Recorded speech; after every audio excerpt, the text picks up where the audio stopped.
I am Ethan, 27 years old, and last month I experienced something I never thought possible. My appendix ruptured, requiring emergency surgery. I called my family repeatedly, but they all chose my cousin Brian's birthday party over being at the hospital with me. I woke up alone in recovery, groggy and disoriented, only to see my phone light up with a message from my mom. "We need to talk. Urgently." Below it, 89 missed calls. Before I share what happened next, let me know where you are watching from in the comments, and hit that subscribe button if family drama stories resonate with you.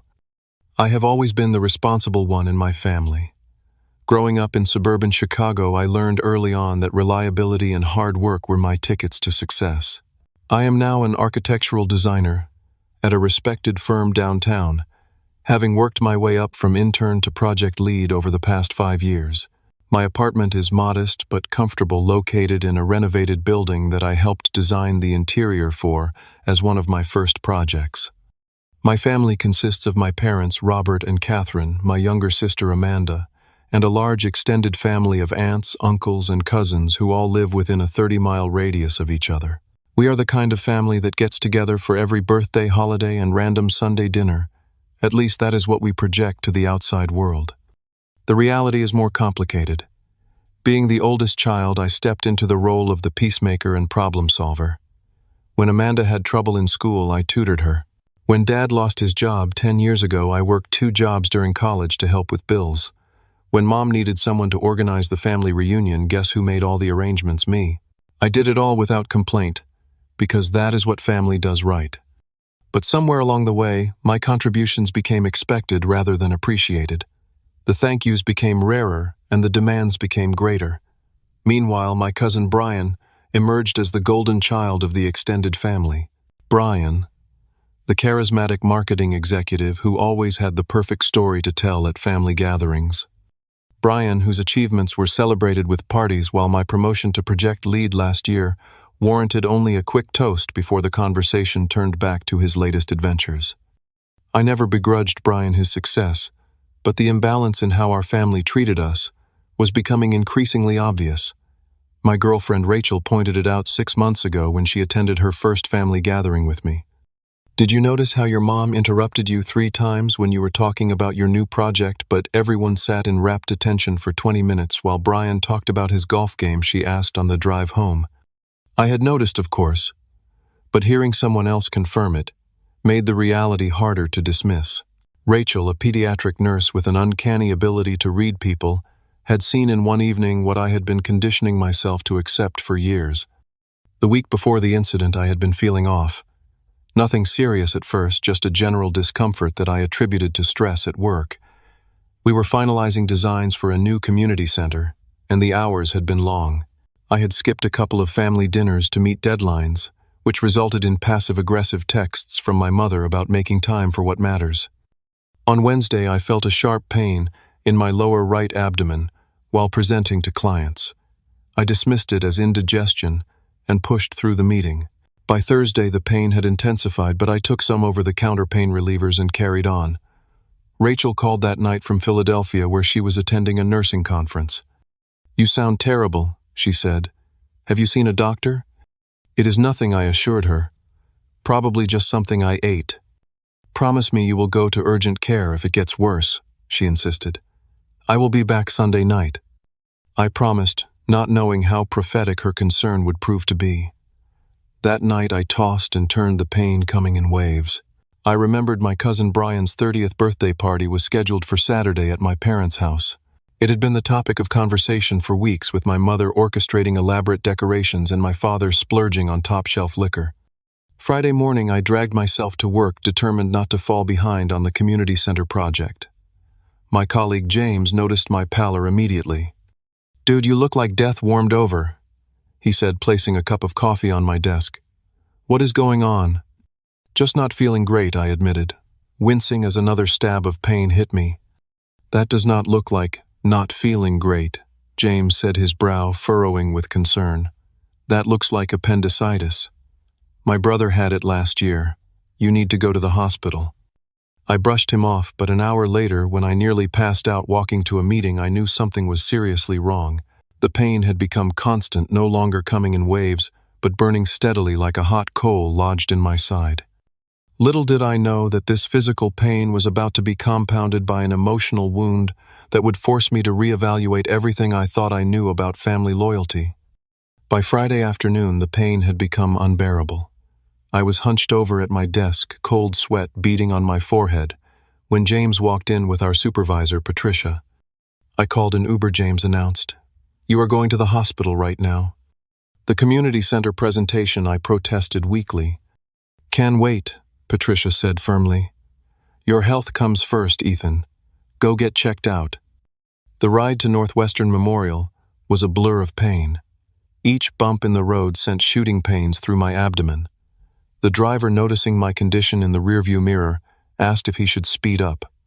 "Please," I managed to say between gritted teeth. In the emergency room, I was triaged quickly. The nurse took one look at me and rushed me into an examination room. Blood pressure, temperature, and a quick physical exam followed. When the doctor pressed on my lower right abdomen and then released, the pain intensified so much that I cried out.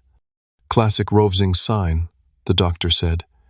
"We need to get a CT scan, but I am almost certain this is appendicitis, and from your symptoms it might have already ruptured." While waiting for the scan, I pulled out my phone. It was time to call my family. First, I called my mother. "Mom, I am at Northwestern Memorial. They think my appendix has ruptured. I might need emergency surgery." There was a pause on the other end. "Today, but we are setting up for Brian's party tomorrow. All the decorations just arrived." The response hit me like a bucket of ice water. "Mom, this is serious. The doctor says it could be life-threatening if they do not operate soon." "Well, can they not just give you antibiotics or something?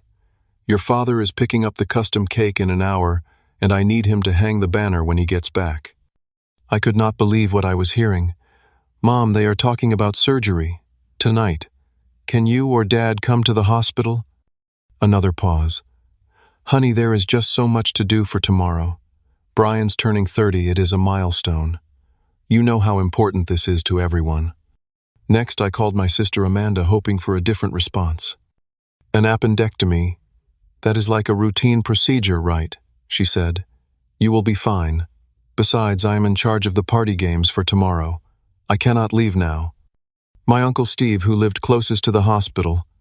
"Bad timing, kiddo. I am picking up your aunt from the airport. She flew in specially for Brian's big day." Aunt Sarah. "Oh dear, that sounds serious.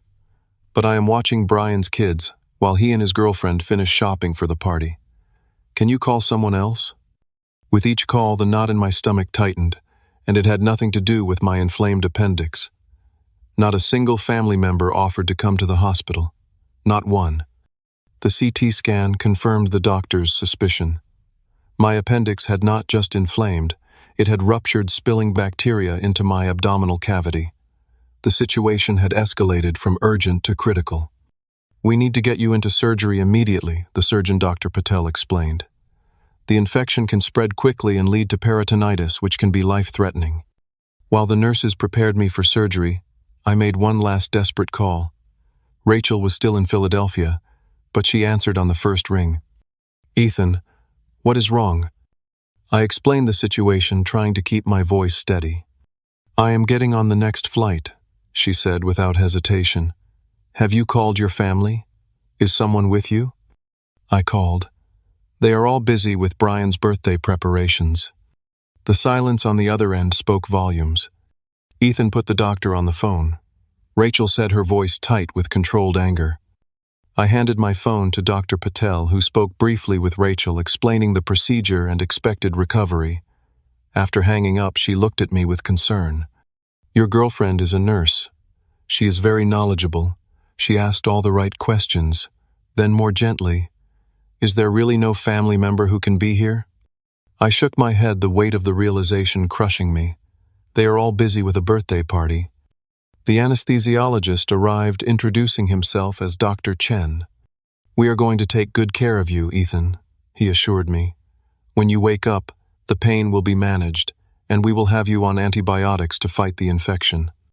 As they wheeled me toward the operating room, I made one final attempt, sending a group text to my parents, sister, and several aunts and uncles. Going into surgery now. Appendix ruptured. Serious situation. Please come if you can. The last thing I saw before the anesthesia took effect was my phone screen showing the message delivered, but not a single response. As I drifted into unconsciousness, I could not help but wonder. If I did not wake up, would they regret choosing a birthday party over being there for me in what could have been my final hours? I awoke to the steady beep of monitors and the sterile smell of hospital antiseptic. The recovery room was dimly lit with nurses moving efficiently between patients. My throat felt raw from the breathing tube, and a dull throb emanated from my abdomen, muted by whatever pain medication coursed through my veins. "Welcome back," said a gentle voice. The nurse leaned over me, checking my vitals. Her name tag read, Lisa. "Surgery went well," Lisa continued, noting my confused expression. "Dr. Patel removed your appendix and cleaned the infection. You will need to stay for a few days on IV antibiotics, since there was significant contamination from the rupture." My first coherent thought was to look for my family. I turned my head, slowly scanning the room for a familiar face. There was no one. Did anyone come for me? My voice was a raspy whisper. Lisa's expression softened with sympathy. "Not yet, honey, but your girlfriend called. She is on her way from the airport." The absence of my family hit me harder than the physical pain. I had undergone emergency surgery, and not a single relative had shown up. The birthday party had won out. "Your personal items are in this drawer," Lisa said, retrieving a plastic hospital bag. "Your phone has been going off non-stop for the last hour." She handed me my phone, and the screen lit up with notifications. 89 missed calls, dozens of text messages, and at the top a message from my mother, "We need to talk, urgently." My hands trembled as I unlocked the phone. The timestamp on my mother's message showed it was sent 3 hours after my surgery began. What could possibly be so urgent that it warranted this message? And so many calls, yet not urgent enough for anyone to come to the hospital.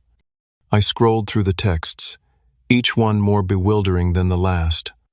"Mom, why would you do this today of all days, Dad? Your mother is very upset. Call as soon as you can. Amanda way to steal Brian's thunder. Again, Uncle Steve low move kid. Really low. Aunt Linda, we are all very disappointed in you." What was happening? I had just survived a life-threatening medical emergency, and my family seemed to be angry at me. For what, getting sick at an inconvenient time? Then I saw it. A Facebook notification. Brian had posted photos from his pre-birthday dinner. The caption read, "Amazing surprise at my birthday dinner. Thanks to everyone who made this special announcement perfect." I tapped on the post. The photos showed my entire family gathered at my parents' house. Brian was down on one knee in front of his girlfriend Madison, an engagement ring box open in his hand. Everyone was smiling, raising champagne glasses. The timestamp was just 30 minutes after I had gone into surgery. Brian had proposed at his birthday celebration. While I was under anesthesia fighting for my life, my cousin was putting a ring on his girlfriend's finger, surrounded by our cheering family. And somehow, based on the messages flooding my phone, I was the villain in this scenario. The door to the recovery room opened, and Rachel rushed in, still wearing her conference lanyard, pulling a small suitcase behind her. "Ethan," she cried, rushing to my bedside. Her face was pale with worry, her eyes red-rimmed from either tears or lack of sleep. Probably both. I got here as fast as I could. The flight was delayed, and traffic from O'Hare was a nightmare. She took my hand, her eyes scanning my face, my monitors, the IV lines. The nurse part of her assessing my condition, even as the girlfriend part of her was clearly fighting back emotion. The doctor said the surgery went well, but there was significant infection. "Why did you wait so long to go to the hospital?" I tried to smile, but it felt more like a grimace. "You know me, always thinking things will get better on their own." Rachel squeezed my hand. "You could have died, Ethan. Peritonitis is nothing to mess around with." "I know." I think I was in denial. I hesitated, then showed her my phone. "Look at this." Rachel took the phone, her expression changing from concern to disbelief to fury as she scrolled through the messages. "Are they serious right now?" she demanded. "You had emergency surgery for a ruptured appendix, and they are mad at you for what exactly?" Taking attention away from Brian's proposal. Apparently, I said, the hurt in my voice unmistakable. Rachel set the phone down with controlled deliberation, as if afraid she might throw it across the room if she moved too quickly. "This is beyond ridiculous. This is emotional abuse, Ethan. No normal family behaves this way." Before I could respond, Dr. Patel entered the recovery area. She checked my chart and then addressed both of us. "The surgery was successful, but I want to emphasize how serious this was. Mr. Anderson, you came very close to a life-threatening situation. The infection had already spread significantly. If you had waited even a few more hours, we would be having a very different conversation right now." I saw Rachel's face pale even further at the doctor's words. "He will make a full recovery though, right?" Rachel asked, her professional demeanor momentarily faltering. "With proper care and rest, yes, but he will need close monitoring for the next few days. The bacterial contamination was extensive. That is why we need to keep him on IV antibiotics." After Dr. Patel left, Rachel pulled a chair close to my bed and sat down, still holding my hand. "I am not leaving," she said firmly. "I called the hospital where I work and took emergency family leave." The word family hung in the air between us, its meaning shifting in real time. In that moment, Rachel felt more like family than the people who shared my blood. As night fell, Rachel remained by my side, eventually falling asleep in the uncomfortable hospital chair, her hand still intertwined with mine. In the dim light of the hospital room, with pain medication dulling both my physical and emotional agony, I drifted in and out of consciousness, my phone occasionally lighting up with more accusations from the people who should have been phone occasion. There for me when I needed them most. The next afternoon, Dr. Patel deemed me stable enough to be discharged, though she emphasized the need for rest and continued oral antibiotics. The hospital staff provided detailed care instructions for my surgical wound and warning signs of complications to watch for. "Is someone taking you home?" the discharge nurse asked. Before I could answer, Rachel stepped forward. "Yes, he will be staying with me. I am a registered nurse and can monitor his recovery." As we left the hospital, Rachel guided me carefully to her car.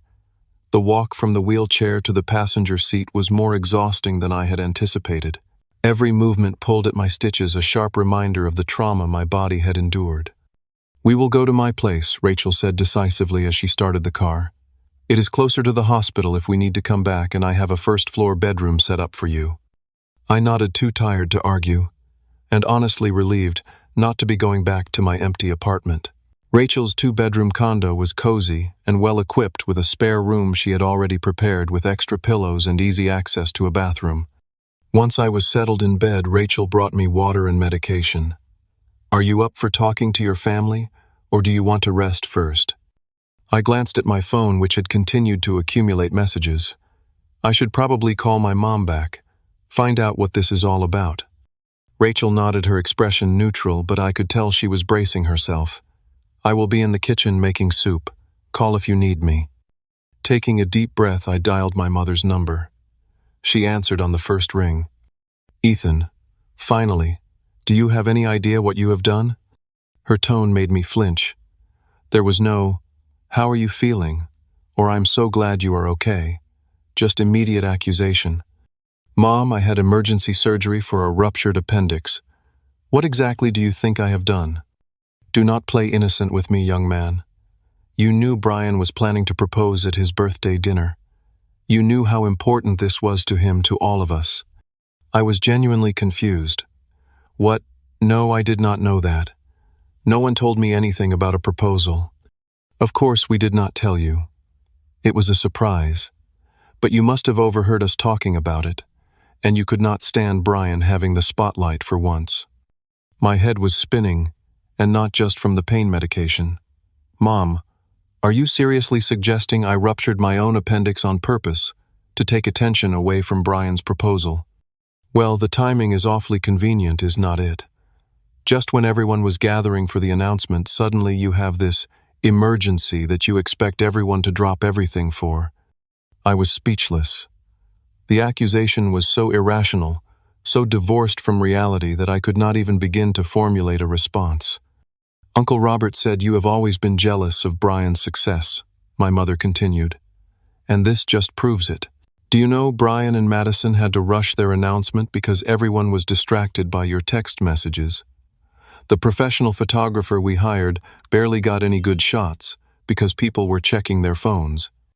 The sheer absurdity of the situation might have been funny if it had not been so painful.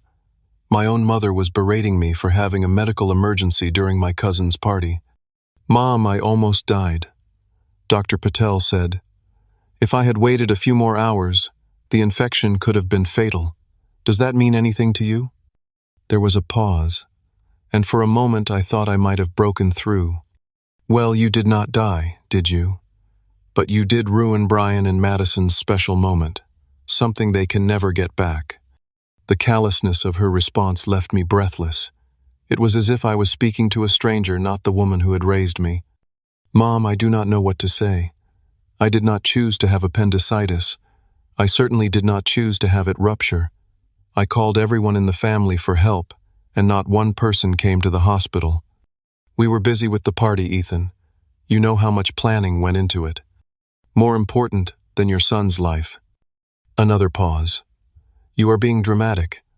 Appendectomies are routine procedures. A ruptured appendix is not routine. It is life-threatening." My voice had risen, and I felt a sharp pain in my abdomen. Taking a breath to calm myself, I continued more quietly. "The surgeon told me I was lucky they caught it when they did." Well, regardless of how serious it was or wasn't, the fact remains that Brian and Madison feel their engagement announcement was overshadowed by your situation. They are very upset and they deserve an apology. I could not believe what I was hearing. "You want me to apologize to Brian and Madison for having emergency surgery?" "For the timing of it, yes. And for sending those dramatic text messages during their special moment." Before I could respond, I heard Uncle Robert's voice in the background. "Is that Ethan? Put him on speaker. I want to talk to him." My mother obliged, and suddenly, Uncle Robert's booming voice filled my ear. "Listen here, Ethan. We all know what you did. You have always tried to one-up Brian, and this time you went too far. Faking a medical emergency. That is low even for you." "I did not fake anything, Uncle Robert. I had surgery. I have the hospital bills and a 6-inch incision to prove it." "Convenient excuse. You probably went to the hospital with a stomachache and convinced them to do unnecessary surgery just to steal Brian's thunder." The accusation was so outlandish that I actually pulled the phone away from my ear and stared at it in disbelief. Rachel, who had come to check on me, raised her eyebrows questioningly. I put the phone on speaker so she could hear. "Uncle Robert, that is the most ridiculous thing I have ever heard. No one gets unnecessary abdominal surgery for attention." "Well, the family is not buying your story. Brian wants an apology, and he deserves one. You owe it to him and Madison to make this right." Rachel, who had been listening with increasing alarm, finally lost her composure. "Excuse me, but are you seriously accusing Ethan of faking a ruptured appendix? Do you have any idea how dangerous and painful that condition is? He could have died." There was a moment of startled silence on the other end. Then my mother's voice tight with disapproval. "Ethan, is that your girlfriend? This is a family matter. It is inappropriate to involve outsiders." Rachel's face flushed with anger. "I am the only one who showed up at the hospital. I am the one taking care of him now. Where were you, his family, when he needed you?" "We had prior commitments," my mother said stiffly. "A birthday party was more important than your son's life. What kind of mother are you?" "Rachel," I said softly, seeing how agitated she was becoming. The last thing I needed was to exacerbate family tensions, even though everything Rachel said was justified. "No, Ethan," Rachel insisted. "This is not okay. They are gaslighting you about a serious medical condition. I was on the phone with your doctor. I saw your surgical site. This was not fake, and it is cruel and delusional to suggest otherwise." My mother's voice turned ice cold. "Ethan, I think you need to control your girlfriend. When you are ready to apologize to Brian and Madison, you can call back. Until then, I think we have nothing more to discuss." The line went dead. Rachel and I stared at each other in stunned silence. The confrontation had left me shaking, a cold sweat breaking out across my forehead. The physical stress of the argument had clearly been too much for my recovering body. "Your temperature is up," Rachel said, pressing the back of her hand to my forehead, shifting instantly into nurse mode. "That is enough excitement for today. You need to rest." As she helped me lie back against the pillows, I could not stop replaying the conversation in my mind. The family narrative had somehow twisted my life-threatening medical emergency into a deliberate attack on Brian's happiness, and they expected me to apologize for it. "Rachel," I said weakly as she adjusted my blankets, "am I crazy or are they?" "They are," she said without hesitation. "What they are doing is textbook gaslighting and emotional manipulation. And it is wrong, Ethan. So wrong." As the pain medication pulled me towards sleep, one thought kept circling in my mind.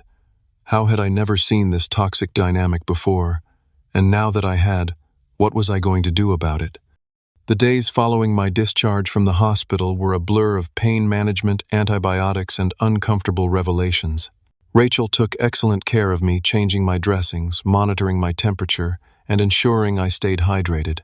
But while my physical condition slowly improved, the situation with my family deteriorated rapidly. The text messages continued escalating in both frequency and hostility. "Amanda, Brian, and Madison postponed their engagement party because of your drama. I hope you are happy. Aunt Linda, your cousin is heartbroken that his special moment was ruined. When are you going to make this right? Uncle Steve always knew you were jealous of Brian's success, but this takes the cake." Even my father, who had remained mostly silent until now, weighed in. "Your mother is very upset. You need to call and make things right." Not a single message asked how I was feeling or offered help with my recovery. It was as if my medical emergency had been erased from the narrative, replaced by a fictional story where I had deliberately sabotaged Brian's proposal out of jealousy. On the third day of my recovery, my phone rang. It was Brian. I hesitated before answering, unsure if I could handle another accusation, but curiosity won out. "Hello. Ethan." Brian's voice was cool, controlled. "We need to talk about what happened." "Yes, we do." I agreed, trying to keep my tone neutral.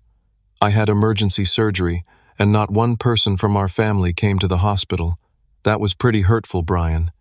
There was a pause, then a short, disbelieving laugh. "Wow. Just wow. So you are still playing the victim here."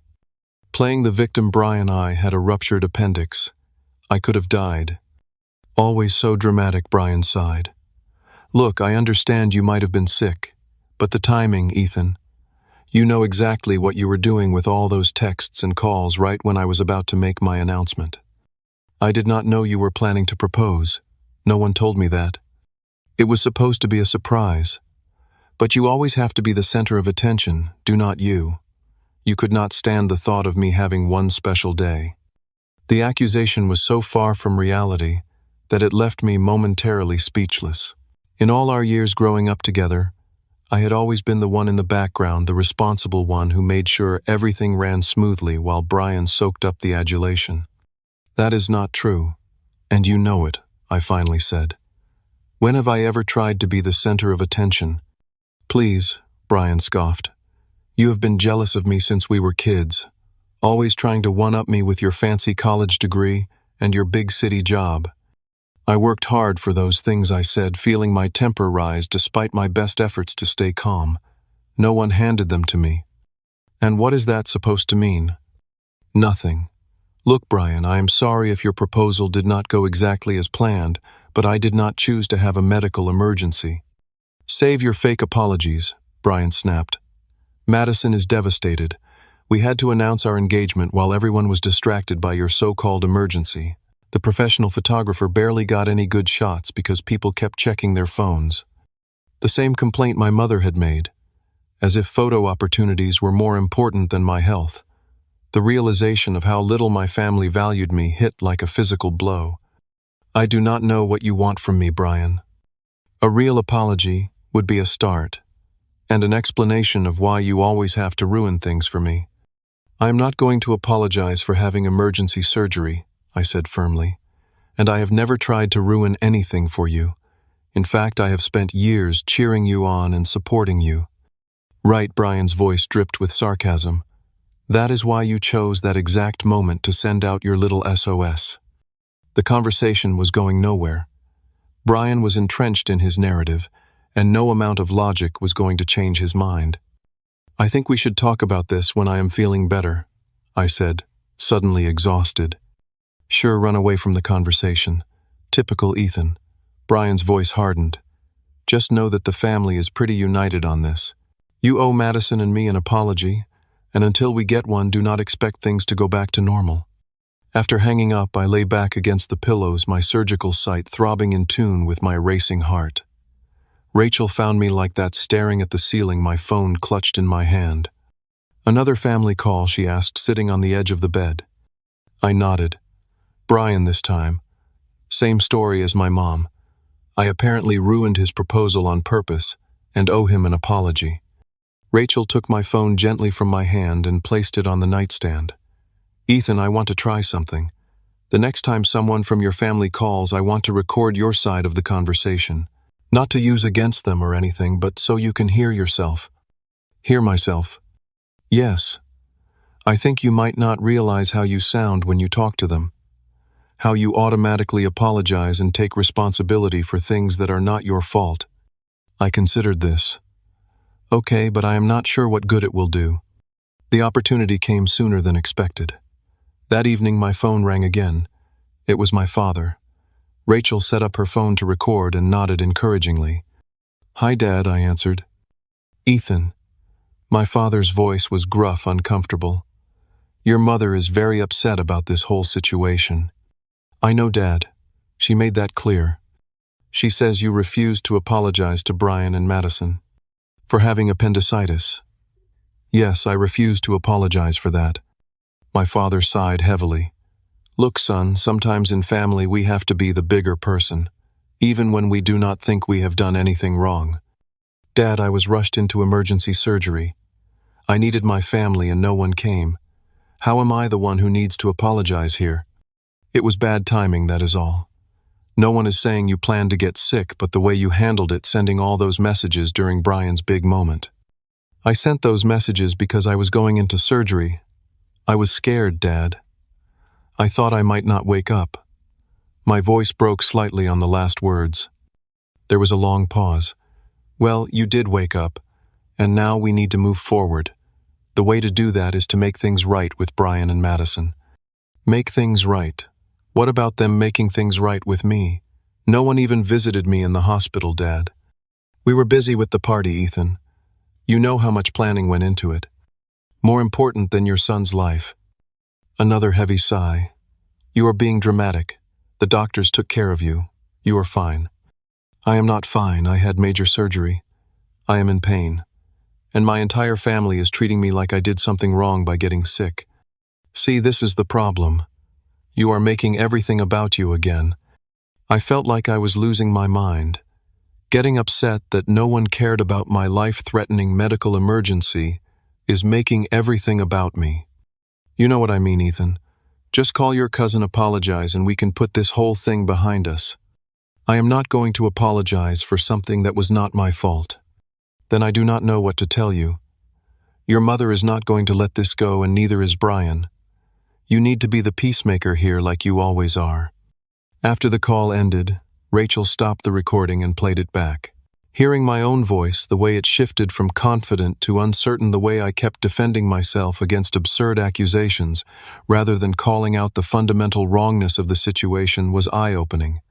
"Do you see what is happening?" Rachel asked gently. "They are making you responsible for managing their emotions. They are turning your medical emergency into a personal attack on them. And the scary part is you almost sound like you believe it might be your fault." She was right. Years of family conditioning had trained me to accept responsibility for keeping the peace, even at the cost of my own well-being. The next day brought a new complication. The hospital sent preliminary billing information with a significant portion marked as patient responsibility. Confused, I called the insurance company listed on my card. "I am sorry, Mr. Anderson, but according to our records, your coverage was terminated 3 months ago," the the representative informed me. Your parents removed you from their family plan. What, that is impossible. They never told me. The notification would have been sent to the policyholder, your father. We show that a letter was sent informing all covered members of the change. I had never received such a letter. My parents had removed me from the family health insurance without telling me, and now I was facing thousands of dollars in medical bills for a surgery that had saved my life. When I called my father to ask about this, his response was evasive. We had to make some changes to our coverage. I meant to tell you, but it slipped my mind. Slipped your mind? Dad, this is going to cost me thousands of dollars. Well, you have that good job in the city. We figured you could get your own insurance. The casual way he dismissed potentially bankrupting medical debt was the final straw. This was beyond neglect or misplaced priorities. This felt deliberate. That evening, James from work stopped by to check on me, bringing a care package from the office. As he sat in Rachel's living room, I found myself recounting the bizarre family response to my surgery. Let me get this straight, James said, his expression incredulous. You had a ruptured appendix emergency surgery, and your family is mad at you because it happened on the same day your cousin got engaged. Hearing it summarized so plainly highlighted the absurdity. Yes, that is basically it. James shook his head. Ethan, I hate to say this about your family, but that is seriously messed up. Like textbook toxic behavior. I am starting to realize that I admitted. My brother went through something similar with his in-laws, James continued. Always being made to feel like the bad guy for normal, reasonable things. His therapist called it scapegoating. The term resonated uncomfortably. Had I been the family's scapegoat all these years without realizing it? As James was leaving, my phone pinged with a group text from my mother's Sunday dinner this weekend. Brian and Madison will be there. We expect everyone to attend and help put this unfortunate situation behind us. 4 p.m. sharp. The subtext was clear. This was my opportunity to publicly apologize and restore family harmony. The fact that I was still recovering from major surgery seemed irrelevant. Rachel read the message over my shoulder. You are not seriously considering going, are you? I looked up at her, a new resolve forming. Actually, I am, but not for the reason they think. Sunday arrived, and with it, a strange calm had settled over me. The past week had been a revelation, each interaction with my family peeling back another layer of dysfunctional dynamics that I had normalized for far too long.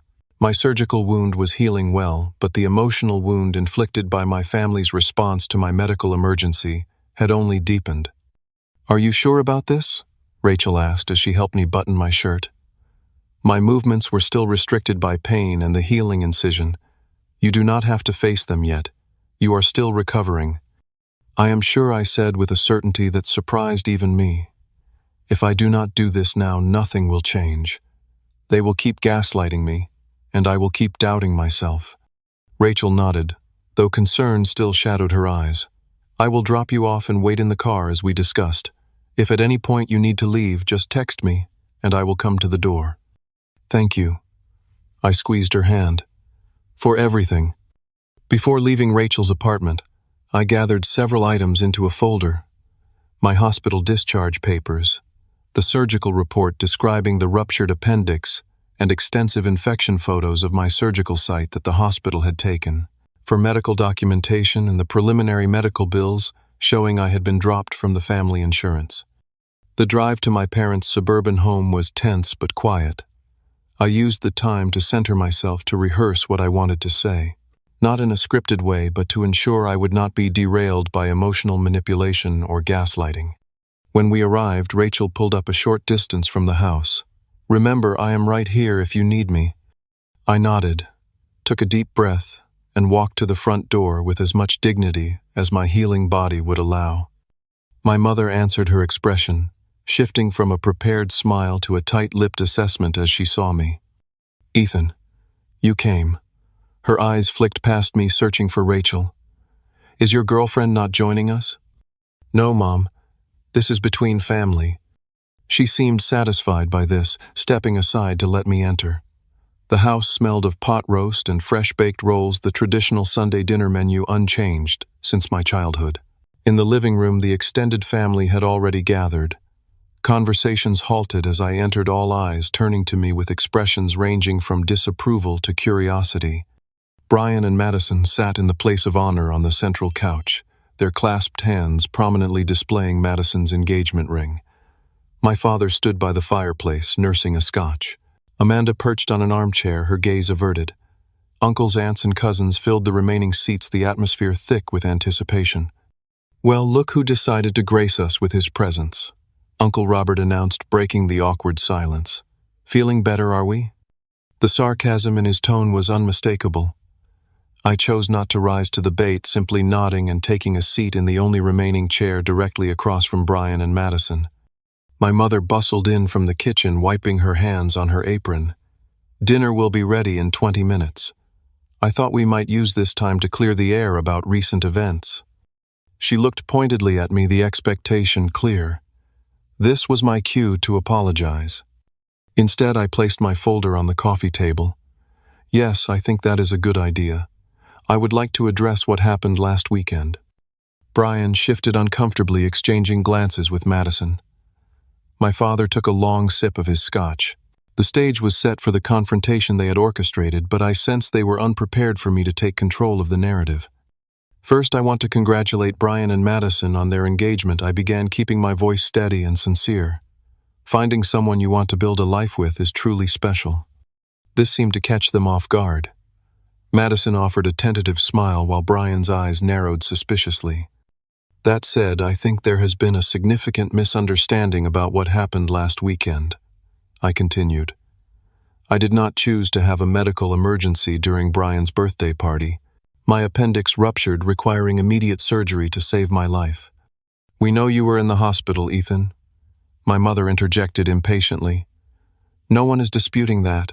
It is the timing and the way you handled it, sending all those desperate messages when you knew it was Brian's special moment." "I did not know Brian was planning to propose," I said calmly. "No one told me that." "It was a surprise," Amanda exclaimed. "We were not supposed to tell anyone." "Exactly," I nodded. "So how could I possibly have planned a medical emergency to coincide with a surprise I did not know about?" This simple logic seemed to momentarily stun the room into silence. Uncle Robert broke it with a dismissive wave. "The point is, your so-called emergency ruined a once-in-a-lifetime moment for Brian and Madison. The least you could do is acknowledge that and apologize." I turned to look directly at Uncle Robert. "I called every person in this room when I was being prepped for emergency surgery. Not one of you came to the hospital. Not one of you even called to check if I survived the operation. We were busy with the party," Aunt Linda protested. "You know how much planning went into it." "More important than my life?" I asked quietly. The question hung in the air unanswered. I opened my folder and removed the surgical report. The surgeon removed my ruptured appendix and found extensive bacterial contamination in my abdominal cavity. I explained, placing the report on the coffee table. "Dr. Patel informed me that if I had delayed seeking treatment by even a few more hours, I could have developed peritonitis, which can be fatal." I next removed the photos of my surgical site clinical images that clearly showed the severity of the procedure I had undergone. "This is not a minor operation," I said, my voice still calm but firm. "This was life-saving emergency surgery." My mother blanched at the images but quickly recovered. "No one is saying you were not sick, Ethan, but your timing was very inconsiderate." The absurdity of the statement hung in the air. I could see some family members shifting uncomfortably, the narrative they had accepted beginning to crumble under the weight of medical evidence. "Mom, do you honestly believe I ruptured my appendix on purpose to take attention away from Brian's proposal? Is that really what you think of me?" She did not answer directly. "All we know is that it was very convenient timing." "Convenient," I repeated incredulously. "There was nothing convenient about it. I nearly died. Alone. Because every single person in this room chose a party over being there for me." Brian leaned forward, his expression darkening. "Always the victim, aren't you, Ethan? Some things never change." "I am not playing the victim, Brian. I am stating facts. I removed the medical bills from my folder. Here is another fact I discovered this week, that Mom and Dad removed me from the family health insurance 3 months ago without telling me. These emergency surgery bills will cost me over $20,000. My father at least had the decency to look uncomfortable at this revelation. Several aunts and uncles exchanged surprised glances. "We were making changes to our coverage," my father mumbled. "I meant to tell you." "But you did not," I said. Just like no one bothered to come to the hospital or even call to see if I was okay after surgery. The atmosphere in the room had shifted. What had been planned as my public apology had transformed into something entirely different. For perhaps the first time I was holding my family accountable. Uncle Robert, sensing the change, attempted to regain control of the situation. "This is all very dramatic, Ethan, but it does not change the fact that Brian and Madison's special moment was ruined. The professional photographer we hired barely got any good shots because everyone was checking their phones about your situation." It was such a petty concern in the face of what I had endured that I almost laughed. Instead, I looked directly at my uncle. "I think what you are really upset about is that for once I inadvertently disrupted the family narrative, the narrative where Brian is the golden child and I am the reliable background character who never makes waves." "That is ridiculous," my mother scoffed, but her voice lacked conviction. "Is it?" I asked. "Then why, when I had a life-threatening medical emergency, was everyone's first concern how it affected Brian's party? Why am I being asked to apologize for having emergency surgery?" No one had a good answer. Amanda stared at the floor. My father took another long sip of his scotch. Only Aunt Sarah, who had been quiet until now, spoke up. "He has a point," she said softly. "We should have been there for him." "Thank you, Aunt Sarah," I said, genuinely touched by this small acknowledgement. I gathered my documents back into the folder and stood up, wincing slightly at the pull on my healing incision. "I came here today because I wanted to be clear about what happened and how your response made me feel. I nearly died last weekend, and not one person in my family was there for me. Instead, you have spent the past week trying to make me feel guilty for having a medical emergency." I looked around the room, meeting each person's eyes in turn. "I will not apologize for getting sick. I will not apologize for seeking medical help when I needed it. And I will not apologize for expecting my family to care about my well-being." My mother's face had gone pale. "So that is it. You come here, make these accusations, and then what? What do you expect from us?" It was a fair question, and one I had thought deeply about during my recovery. I expect acknowledgement of what actually happened. I expect an apology for the way I was treated. And going forward, I expect to be treated with the same consideration and respect that every other member of this family receives." Brian scoffed. Typical Ethan making demands. "They are not demands, Brian. They are boundaries. And if they cannot be respected, then I will need to reconsider my place in this family." The statement landed like a thunderclap. For a family that prided itself on presenting a united front to the outside world, the idea that I might step away was almost unthinkable. "You would cut off your own family?" my father asked, speaking up for the first time in several minutes. "Over one misunderstanding?" "This is not one misunderstanding," I replied. "This is a pattern that I am only now recognizing, and I am not cutting anyone off. I am simply saying that I deserve better than what I have received from all of you this past week." I moved toward the door, each step deliberate despite my still healing body. "I will not be staying for dinner. I need time to recover both physically and emotionally. When you are ready to have an honest conversation about what happened and how we move forward, you know how to reach me." As I reached the door, Aunt Sarah stood up. "Ethan, wait. I will walk you out." In the entryway away from the others, she touched my arm gently. "I am sorry I did not come to the hospital. I should have been there." The simple acknowledgement, the first genuine apology I had received from any family member, brought unexpected tears to my eyes. "Thank you, Aunt Sarah. That means a lot." "This family has never been good at admitting mistakes," she said quietly. "But what happened to you was wrong. I will talk to them." I nodded gratefully and stepped outside into the fresh air, texting Rachel to let her know I was ready to leave. As her car pulled up, I could see my family watching from the window, their expressions a mix of shock, anger, and from a few the first hints of genuine reflection. As we drove away, Rachel glanced over at me. "How did it go?" "Better than I expected," I said, surprising myself with the truth of it. For the first time in my life, I stood up for myself with my family. Really stood up for myself. "I am proud of you," she said, reaching over to squeeze my hand. That could not have been easy. It had not been easy.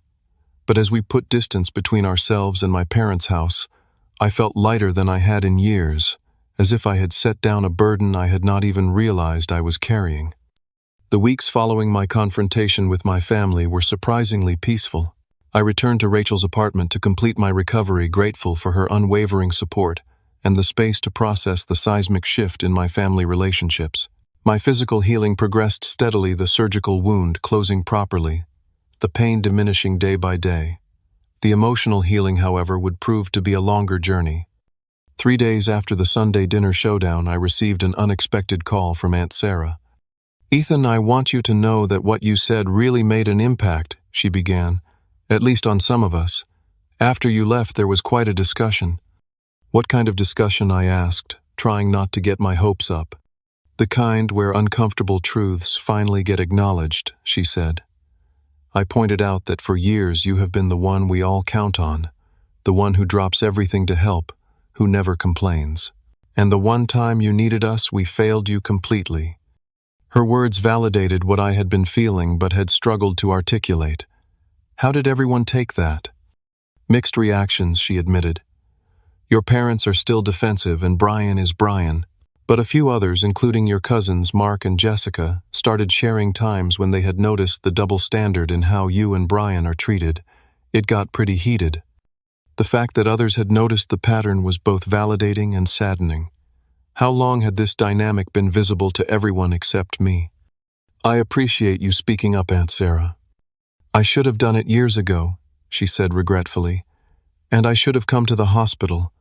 I am truly sorry, Ethan." That apology, freely given, without expectation or condition, was like a balm to my wounded spirit. "Thank you. That means more than you know." 2 days later, Mark and Jessica showed up at Rachel's apartment with home-cooked meals and genuine concern. As we sat in the living room, they shared their own stories of feeling sidelined in favor of Brian and other family favorites.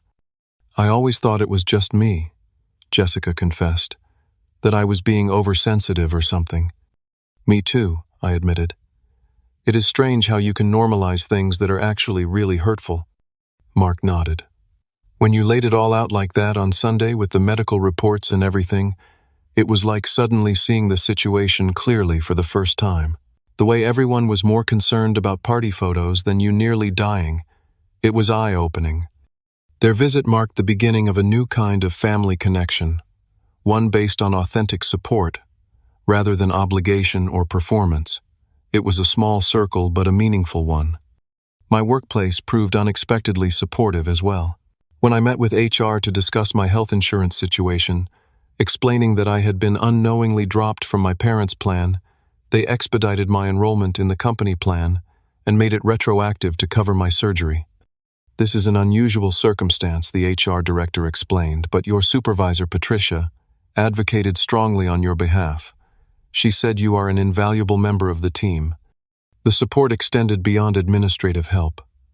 James organized a fundraiser among our colleagues to help with my out-of-pocket medical expenses, raising nearly $5,000. The whole office pitched in, James told me when he presented the check. "Everyone was shocked when they heard what happened with your family. We wanted you to know that you have people in your corner." I was overwhelmed by their generosity. "I do not know what to say." "You do not have to say anything," James assured me. "Just focus on getting better. Your desk is waiting for you whenever you are ready to come back." This outpouring of support from colleagues, some of whom I barely knew beyond professional interactions, contrasted sharply with my family's response and reinforced what Rachel had been gently suggesting: I needed to reevaluate what family truly meant. On her recommendation, I started seeing Dr. Michaels, a therapist, specializing in family trauma. In our sessions, I began to understand the dynamics that had shaped my relationships for decades. What you are describing is a classic scapegoat role, Dr. Michaels explained during our third session. In dysfunctional family systems, there is often one person who becomes the repository for family tensions and problems. They are expected to absorb negativity while maintaining the family's preferred narrative. And that person was me, I said, the pieces falling into place. Based on what you have shared, yes. Your role was to be the responsible one, the fixer, the one who puts everyone else first. When you had a crisis that required others to support you instead, it disrupted that established dynamic, and the family reacted with hostility rather than empathy. Understanding the pattern did not immediately heal the hurt, but it provided a framework for processing my experiences and setting healthier boundaries moving forward. About a month after the surgery, when I was back in my own apartment and gradually returning to work part-time, my mother finally called. I had not heard from her directly since the Sunday dinner confrontation. "Ethan," she began, her voice lacking its usual confidence, "I have been thinking about what happened." I waited, giving her space to continue rather than jumping in to fill the silence as I would have done in the past. "I realize now that we should have come to the hospital," she said finally. "It was wrong of us not to be there for you." It was not a full acknowledgement of everything that had transpired, but it was something. "Yes, it was wrong," I agreed simply. "We got caught up in the excitement of Brian's proposal, and we made a mistake." "It was more than a mistake, Mom. It revealed how little my well-being matters to this family compared to keeping up appearances and celebrating Brian." There was a long pause. "That is not fair, Ethan. We love you. We have always supported you." "Have you?" I asked quietly. "When was the last time my achievements were celebrated the way Brian's are? When was the last time you dropped everything to help me the way I have always done for everyone else in the family?" She had no immediate answer. "It is not a competition," she said, finally. "No, it should not be," I agreed. "That is exactly my point. Family support should not be conditional or competitive. It should be reliable." Another long silence followed. "I do not know what you want me to say, Ethan. I am not looking for a specific script, Mom. I am looking for genuine understanding and a commitment to change how things work in this family." "Well," she said, her voice shifting back toward its usual brisk efficiency, "we all miss you at Sunday dinners. Your father and I hope you will come back soon." It was clear she was not ready or willing to engage with the deeper issues I had raised. "I need more time," I said, "and I need to see real change before I reintegrate into family gatherings." "I see," she replied, the disappointment evident in her tone. "Well, when you are ready, we will be here." The conversation ended without the resolution I might have hoped for, but with a new clarity about where things stood. My mother had acknowledged a mistake, but was not yet ready to address the systemic problems in our family dynamics. A week later, my father made his own attempt at reconciliation, showing up at my apartment unannounced on a Saturday morning. He stood awkwardly in my living room, looking around as if seeing my space for the first time, though he had visited before. "Place looks good," he said gruffly. "You are keeping up with it even while recovering." "Rachel has been helping," I explained, wondering where this conversation was heading. He nodded, then reached into his pocket and pulled out an envelope. "Here," he said, thrusting it toward me. "For the medical bills." I opened the envelope to find a check for $10,000. "Dad, you do not have to." "I want to," he interrupted. "It was wrong taking you off the insurance without telling you. I should have made sure you had your own coverage first." It was the closest thing to an apology I was likely to get from my father, a man who had always struggled to express emotions directly. "Thank you," I said, accepting both the check and the sentiment behind it. He nodded again, already moving toward the door. "Your mother misses you," he said, pausing with his hand on the doorknob. "We all do." Before I could respond, he was gone, the conversation over almost before it had begun. It was a small step, but a meaningful one. Not everyone in the family was ready for reconciliation. Brian remained steadfastly convinced that I had deliberately overshadowed his engagement, a narrative he seemed unwilling to re-examine regardless of evidence. He sent a single text message that read, "Some people never change. Enjoy your pity party." I chose not to respond, recognizing that engaging would only reinforce the dysfunctional dynamic. Instead, I focused on nurturing the relationships that were evolving in healthier directions with Aunt Sarah, with cousins Mark and Jessica, and with the chosen family I was building among friends and colleagues. Rachel remained my steadfast support through it all. Our relationship deepened through the crisis, her unwavering presence, a constant reminder of what genuine care looked like. "You know," she said one evening as we sat on my balcony watching the sunset over the Chicago skyline, "when I first met your family, I was confused by how you described them versus how they actually behaved toward you. You talked about this close-knit, supportive family, but what I saw was something very different. I think I had convinced myself that was the reality," I admitted. "It was easier than acknowledging the truth." She took my hand. "The truth is hard sometimes, but living an authentic life based on truth is ultimately less painful than maintaining illusions." 6 months after my emergency surgery, I received a promotion at work to lead designer on a major new development project. The old me would have mentioned it briefly at family dinner, expecting minimal acknowledgement. The new me celebrated properly with the people who had proven their support: Rachel, James, and other colleagues, Aunt Sarah, Mark, and Jessica. We gathered at my favorite restaurant, toasting to new beginnings and authentic connections. The happiness in that room, the genuine joy in my accomplishment, underscored everything I had learned about what real support looked like. That same week, I had a final conversation with my mother, setting clear boundaries for our relationship moving forward. "I am willing to attend family gatherings again," I told her, "but things need to be different. I will not tolerate being dismissed or devalued. I will not accept being gaslighted about my experiences. And I expect the same level of support and celebration that other family members receive." "Ethan, that sounds very transactional," my mother said hesitantly. "It is not transactional, Mom. It is mutual respect. That is the minimum standard for any healthy relationship." There was a pause as she absorbed this. "We will try," she said finally. "It may take time for everyone to adjust to the new arrangement." I understand that, I assured her. "I am not expecting perfection, just genuine effort and respect." As I ended the call, I felt a sense of closure that had eluded me for months. Whether my family could meet my standards for healthy interaction remained to be seen, but I was no longer willing to compromise my well-being to maintain a facade of family harmony. Life-threatening situations have a way of clarifying what truly matters. My ruptured appendix nearly took my life, but it also ruptured the illusions I had maintained about my family relationships. In the painful aftermath, I discovered my own worth and the courage to demand the respect and care I deserved. If my story resonates with you, know that you are not alone. Many of us grow up accepting dynamics that we later realize are harmful. The journey to setting boundaries and building authentic relationships is challenging but infinitely worthwhile. Have you ever had to establish boundaries with family members? How did you navigate that difficult process? Share your experiences in the comments below, and if this story helped you feel less alone, please like, subscribe, and share it with someone who might need to hear it. Remember, sometimes the family we choose is more supportive than the family we are born into, and that is okay. Thank you for listening to my story, and I wish you strength on your own journey toward healthy relationships and self-respect.